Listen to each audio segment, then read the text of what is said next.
सम्राट चौधरी बिहार के नए चीफ मिनिस्टर बन चुके हैं। रूप से संकुचित कई सारे लोग इंक्लूडिंग बिहार के लोगों को शायद ये नहीं पता होगा कि यही सम्राट चौधरी एक कन्विक्टेड क्रिमिनल हैं। जी हाँ, 1995 तारापुर मर्डर केस में इनका नाम आया था और इन्हें कन्विक्ट भी किया गया था। ये 3 महीने जेल में रहकर भी आए थे, लेकिन उस समय ये छोड़ दिए गए थे। कैसे, ये आगे वीडियो में देखेंगे। लेकिन हाल ही में आपने इनका एक वायरल वीडियो देखा होगा जिसमें ये मुसलमानों की टोपी को रिजेक्ट करते हुए दिखते हैं, जो कि ये दिखाता है कि ये कहीं ना कहीं एक कट्टर हिंदू हैं। अब इसमें कुछ खराब बात नहीं है, लेकिन यही सम्राट चौधरी का जब आप इतिहास खंगाल के देखेंगे तो आपको पता चलेगा कि एक सम्राट चौधरी कितना बड़ा एक समय पर गुंडा था। बिहार में भारतीय जनता पार्टी के बहुत बड़े बड़े नाम कई सालों से हैं, लेकिन सम्राट चौधरी ने ऐसा क्या किया है भारतीय जनता पार्टी के अंतर्गत कि आज उनका कद इतना ऊंचा हो गया है कि वो पहले डिप्टी सीएम बनाए जाते हैं और वो सीधा नीतीश कुमार के एग्जिट के बाद सीएम बन जाते हैं। चलिए देखते हैं इस वीडियो में। इस वीडियो की शुरुआत करने से पहले आप हमारे चैनल को सब्सक्राइब करना मत भूलिएगा और पूरी वीडियो देखने के बाद नीचे अपना कमेंट जरूर छोड़कर जाइएगा। सम्राट चौधरी, जिनका शुरुआत का नाम था राकेश कुमार, फिर उनका नाम हुआ सम्राट कुमार मौर्य और आखिरी में अब सम्राट चौधरी। उनका जन्म 1968 में हुआ था। अब ये जो डेट है ये अपने आप में कई सारे एफिडेविट में वेरी करती है, इसलिए मैं बस यही बता रहा हूँ जो गूगल पर अवेलेबल था। इनके पिताजी शकुनी चौधरी एक बहुत बड़े नाम थे। ये 7 बार के एमएलए थे और इनका बिहार में बहुत बड़ा नाम था। इनकी माताजी भी एक समय पे एमएलए हुआ करती थी, यानी कि बचपन से इनको सिर्फ और सिर्फ घर में राजनीति देखने को मिली थी। सम्राट चौधरी को शुरुआत से ही राजनीति का बहुत ज्यादा शौक था और पिताजी ने शुरुआत से पाठ पढ़ा दिया था कि बिहार में राजनीति कैसे लड़ी जाती है। जातिवादी की राजनीति, ये कुशवाहा समाज से आते हैं जो कि बिहार का एक बहुत बड़ा और महत्वपूर्ण हिस्सा है। आज तो वैसे ही आपको भारतीय जनता पार्टी में दिखते हैं, लेकिन इनकी राजनीति की शुरुआत 1999 में हुई थी राबड़ी देवी के सरकार के अंतर्गत। ये उस समय कृषि मंत्री हुआ करते थे, लेकिन ऑपोजिशन के लीडर रघुनाथ झा ने जब एक चीज को पॉइंट आउट किया तभी उन्हें उनके पद से हटा दिया गया था। ये था कि उन्होंने अपने एफिडेविट में ये दिखा के रखा था कि उनकी उम्र 31 साल की है। This is 1999। लेकिन असलियत में कई जगह पर जब वो और खंगाले थे तो उनकी असली उम्र उस समय बहुत ही कम निकली थी और ये लीगल एज नहीं था एक बहुत बड़ा मिनिस्ट्री संभालने का, तो तुरंत ही उन्हें उनके पद से बर्खास्त कर दिया गया था। लेकिन वो राबड़ी देवी यानी कि आरजेडी के सरकार के अंतर्गत वो बने रहे और आगे जाकर आरजेडी में वो कई सारी मिनिस्ट्री को सर्व भी करते हैं। लेकिन 2014 का समय इनके लिए एक बहुत ही चेंजिंग टाइम होता है। ये वही समय है जब सम्राट चौधरी समझ गए थे कि भारतीय जनता पार्टी ही बिहार की फ्यूचर होने वाली है। लेकिन वो उस समय किसके साथ जुड़े हुए थे? ये उस समय नीतीश कुमार के साथ जुड़े हुए थे। ये एक ऐसे लीडर हैं जो कि जानते हैं कि इनका बेनिफिट किस पार्टी में है, तो वो समय समय पर अपनी पार्टी चेंज करते हुए आए हैं। वो कभी आरजेडी में रहते हैं, कभी जेडीयू में रहते हैं, कभी अपने फायदे को देखते हुए वो भारतीय जनता पार्टी में चले जाते हैं। फिर आगे जाकर जब नीतीश कुमार भारतीय जनता पार्टी में चले गए थे, एक और महत्वपूर्ण बात मैं आपको बताना चाहूंगा, जब सम्राट चौधरी जेडीयू में हुआ करते थे नीतीश कुमार के साथ, तो ये लगातार नरेंद्र मोदी की बुराइयां किया करते थे। ऐसा कुछ इतिहास रहा है सम्राट चौधरी का। लेकिन अपना फायदा देखते हुए वो भारतीय जनता पार्टी में स्विच मार देते हैं और आगे जाकर भारतीय जनता पार्टी के अंतर्गत उनका कद इतना ऊंचा हो जाता है कि वो कई जगह पर अनकंटेस्टेड इलेक्शन जीतने लगते हैं। और 2024 में जब फाइनली बिहार में एक बार फिर से नीतीश कुमार की सरकार बनती है, तो उस समय भारतीय जनता पार्टी के पास बहुत सारे वोट्स होते हैं। तो किसको डिप्टी सीएम बनाया जाता है? सम्राट चौधरी को। Now this was very predictable कि नीतीश कुमार अगर चीफ मिनिस्टर बने हैं, आगे जाकर वो चीफ मिनिस्टर का पद नहीं संभाल पाएंगे क्योंकि उनकी दिमागी हालत बहुत ही ज्यादा कमजोर हो रही थी। तो कई सारे विशेषज्ञों ने पहले ये प्रेडिक्ट कर लिया था कि सम्राट चौधरी चीफ मिनिस्टर बनेंगे और ऐसा ही हुआ है।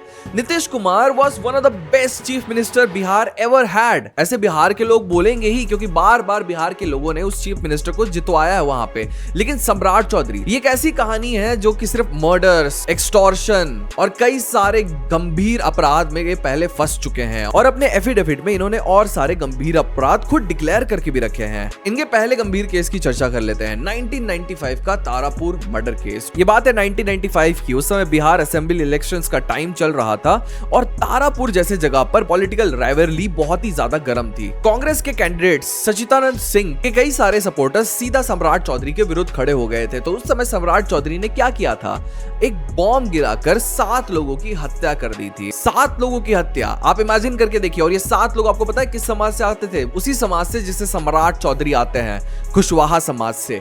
और आगे जाकर ये केस कोर्ट में जाता है और कोर्ट में ये चीज फैक्ट है कि सम्राट चौधरी इस केस को हार गए थे और उस समय सम्राट चौधरी को 3 महीने की जेल भी हुई थी, एग्जैक्टली 89 डेज की। लेकिन इसके बाद सम्राट चौधरी क्या किए थे, वो कोर्ट के सामने ऐसा डॉक्यूमेंट पेश किए थे जिसमें वो 10th के मार्कशीट को दिखा दिए थे, जिसके अनुसार ये दिखाया जा रहा था कि उनकी उम्र उस समय 15 साल की थी। तो उनको एज अ जुवेनाइल ट्रीट किया गया था और उस समय कहीं भी रिकॉर्ड में नहीं है कि सम्राट चौधरी को बाइज्जत बरी कर दिया गया था। लास्ट बार जब बिहार इलेक्शन हो रहा था 2025 में, तो प्रशांत किशोर चिल्ला चिल्ला कर लोगों को यही बताने की कोशिश कर रहे थे कि ये सम्राट चौधरी एक कन्विक्टेड क्रिमिनल है, कोर्ट ने इसे कभी भी बाइज्जत बरी नहीं किया है, बल्कि क्योंकि एक बच्चे थे उन्हें छोड़ दिया गया था। सम्राट चौधरी बार बार ये आर्ग्यू करते हुए आए हैं कि उन्हें बाइज्जत बरी कर दिया गया था। अब उस समय उन्होंने जो डॉक्यूमेंट पेश किए थे कोर्ट में, उसके हिसाब से उनका डेट ऑफ बर्थ 1 मई 1981 था। आपको ये बात याद रखनी है, क्योंकि बार बार जब भी एफिडेविट फाइल करते हैं सम्राट चौधरी इलेक्शन लड़ने के लिए, वो अचानक से अपना उम्र ही बदल देते हैं और उनकी उम्र की स्पीड इतनी तेजी से बढ़ती है कि आप विश्वास नहीं कर सकते।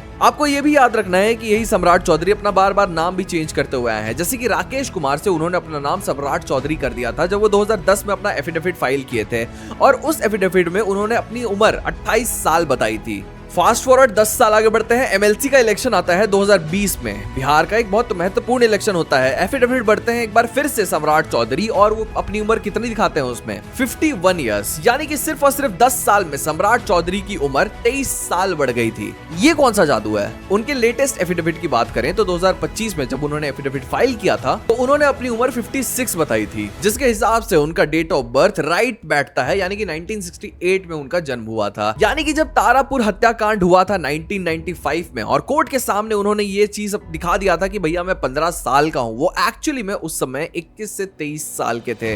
अनुमान ही लगाया जा सकता है क्योंकि सच्चाई मेरे दिमाग से तो परे है। आपको लग रहा है कि ये बहुत छोटी मोटी गलती है, एज फ्रॉड तो सबको ही करते हैं। इलेक्शन कमीशन के सामने आप कुछ भी जब रखते हैं तो आप कसम खा के रखते हैं भैया। आप लोगों के सामने जा रहे हैं, आप लोगों के नौकर बनने जा रहे हैं और आप सीधा इलेक्शन कमीशन को झूठ बोलकर जा रहे हैं, अपनी उम्र को आप झूठा दिखाकर जा रहे हैं, वो भी 1-2 साल नहीं, सीधा 10, 20, 30 साल। इनके चरित्र के ऊपर एक और दाग लगा हुआ है, वो है 1999 का एक और murder case, the infamous Shilpi Gautam murder case. अब आपको ये भी पता होना चाहिए कि राबड़ी देवी के एक बहुत ही क्लोज एसोसिएट के घर में ही एक गाड़ी पाई गई थी जिसके अंदर 2 डेड बॉडी पाए गए थे, शिल्पी गौतम। अब आपको ये भी पता होना चाहिए कि सम्राट चौधरी का नाम भी इस केस से जोड़ा गया था, लेकिन सम्राट चौधरी का उस समय तक इतना पकड़ हो गया था पॉलिटिकल स्फीयर में कि सीबीआई को जब ये केस सौंपा जाता है तो सम्राट चौधरी से पूछताछ भी नहीं की जाती और सम्राट चौधरी को पूरा का पूरा छोड़ दिया जाता है। हाल ही में जब 2025 में इलेक्शंस हो रहे थे बिहार में, तो प्रशांत किशोर ने बार बार अलग अलग प्रेस कॉन्फ्रेंस में इस चीज को पॉइंट आउट किया है कि सम्राट चौधरी को ऐसा ट्रीट किया गया था सीबीआई के द्वारा। क्या ये जांच फिर से नहीं बैठनी चाहिए? क्या सम्राट चौधरी के ऊपर फिर से जांच नहीं होनी चाहिए? अगर वो बाइज्जत बरी नहीं है अभी तक तो उनके ऊपर मिनिमम जांच तो होनी चाहिए कि शिल्पी गौतम मर्डर केस में उनका हाथ था या फिर नहीं था। रिसेंटली भी उन्होंने एक एफिडेविट जब फाइल किया था तो कई सारे उन्होंने क्रिमिनल केसेस जाहिर किए थे लोगों के सामने। जैसे कि 2025 के एफिडेविट में 2 क्रिमिनल केसेस उन्होंने डिक्लेयर किए थे। पहला कोटवाली पटना का था जिसमें सेक्शन 188, 147, 149, 323, 324, 337, 338, 353 आईपीसी की धाराएं उनके ऊपर लगाई गई थी। दूसरा case FIR number 35/2014 Tarapur Munger का केस है ये। इनके ऊपर आईपीसी की कई सारी धाराएं उस समय भी लगाई गई थी जो कि इलेक्शन कोड ऑफ कंडक्ट को वायलेट करने की धाराएं हैं। अब देखिए, यही सम्राट चौधरी अपने आप को आज बहुत ही एजुकेटेड बोलते हैं। वो ये बताते हैं कि मैंने पीएचडी कर रखी है, मैंने इस यूनिवर्सिटी से पीएचडी किया है, मेरे को उस यूनिवर्सिटी से ऑनररी पीएचडी मिला हुआ है। लेकिन यही सम्राट चौधरी एक समय पे प्राउडली ये बोला करते थे कि मैं बिल्कुल भी पढ़ा लिखा नहीं हूं, मैं 7वीं फेल हूं। 2010 में जब ये आरजेडी के साथ थे तो ये प्राउडली लोगों को जाकर बताया करते थे कि मैं पढ़ा लिखा नहीं हूं, लेकिन आपको राजनीति की समझ होनी चाहिए अगर आपको राजनीति में आना है तो। लेकिन आज इनके पास 2 पीएचडी है, एक ऑनररी पीएचडी है, एक और पीएचडी इन्होंने कर रखी है। प्रशांत किशोर फिर से इनसे ये सवाल पूछते हैं कि जो लड़का 7वीं फेल है, 7वीं भी उन्होंने पास नहीं की है, उसके पास 2 पीएचडी की डिग्री आई कहां से? ये पीएचडी की डिग्री खरीदी कहां से जा रही है? मुझे भी बताओ ना।